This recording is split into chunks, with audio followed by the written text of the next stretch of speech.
NSUI प्रदेशाध्यक्ष Tony Thakur ने कहा कि भारतीय सेना द्वारा देश की सुरक्षा के लिए की गई ताबड़तोड़ कार्रवाई ने आज पूरे देश में एक बार फिर साहस, संकल्प और राष्ट्रीय स्वाभिमान की भावना को प्रबल किया है।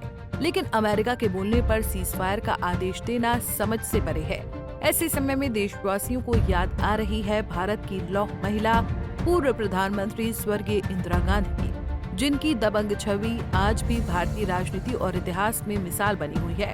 इंदिरा गांधी वो नेतृत्व थीं जिन्होंने 1971 के युद्ध में पाकिस्तान को निर्णायक रूप से हराया और एक नए राष्ट्र बांग्लादेश के निर्माण में महत्वपूर्ण भूमिका निभाई।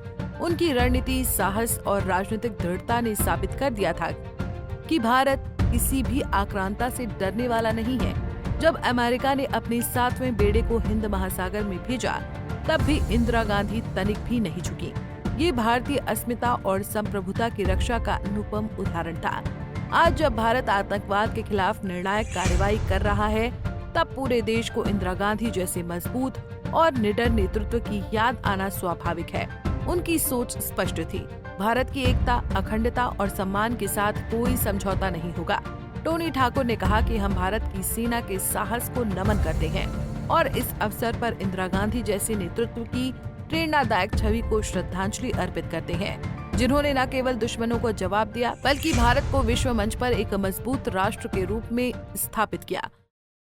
जिस तरह का पराक्रम भारतीय सेना ने दिखाया है, देखिए हमारी सेना जो है मैदान में तो हर बार जो है वो अपना पराक्रम दिखाती है, कौशल दिखाती है और जीत आती है। लेकिन जो टेबल पर बैठे हुक्मरान हैं, जो सत्ता में बैठे हुए लोग हैं, उन लोगों की अपनी नीतियों के कारण हम लोग जो है वो पीछे हट जाते हैं। और आज पूरा देश याद कर रहा है स्वर्गीय प्रधानमंत्री श्रीमती इंदिरा गांधी जी को कि उनका दृढ़ निश्चय होता तो हमारे युद्ध भारत और पाकिस्तान का, और जो है ट्वीट करके ट्रंप जो है वो उसको युद्ध को सीज फायर की घोषणा कर रहे हैं। ये कहाँ की कूटनीति है? देखिए भारतीय सेना के पराक्रम पर, कौशल पर हमें पूरा यकीन है कि भारत की जो आर्मी है, जिस तरह से उन्होंने कौशल सदियों से दिखाया है, आज से नहीं, भारत जो है वो आज से नहीं सदियों से चला आने वाला देश है और आगे भी ये चलता रहेगा। लेकिन इस तरह के फैसले, सीज फायर की ये बात कर रहे हैं।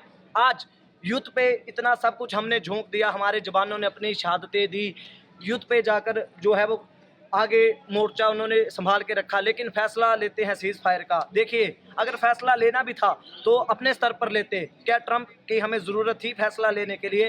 देखिए हम अपनी सेना के साथ खड़े हैं, हमें गर्व है भारतीय सेना पर, अपने नौजवानों पर, साथियों पर। लेकिन इस तरह के फैसले जो मनोबल को तोड़ने वाले होते हैं युवाओं को, ऐसे ना लें। क्या भाजपा का क्या स्टैंड रह गया है? आपको आतंकवादियों का क्या भरोसा, वो कल को फिर इस तरह का उल्लंघन कर दे या इस तरह की कायराना हरकतें कर दे? तो इस तरह की चीज़ों से बचना चाहिए और इनका टोटली सफाया करना चाहिए। देखिए लातों के भूत जो है वो बातों से नहीं मानते हैं, तो इनका सफाया ही एकमात्र उपाय है। पंजाब केसरी टीवी के लिए हमीरपुर से गौरी की रिपोर्ट। हमसे जुड़े रहने के लिए हमारे YouTube चैनल को सब्सक्राइब करें और नई वीडियो की नोटिफिकेशन के लिए बेल आइकॉन को दबाएं। अगर आप ये वीडियो Facebook पर देख रहे हैं तो लाइक जरूर करें और ज्यादा से ज्यादा शेयर करें। इसी तरह के और भी अपडेट्स के लिए फॉलो करें हमारा Instagram पेज himachal.ke।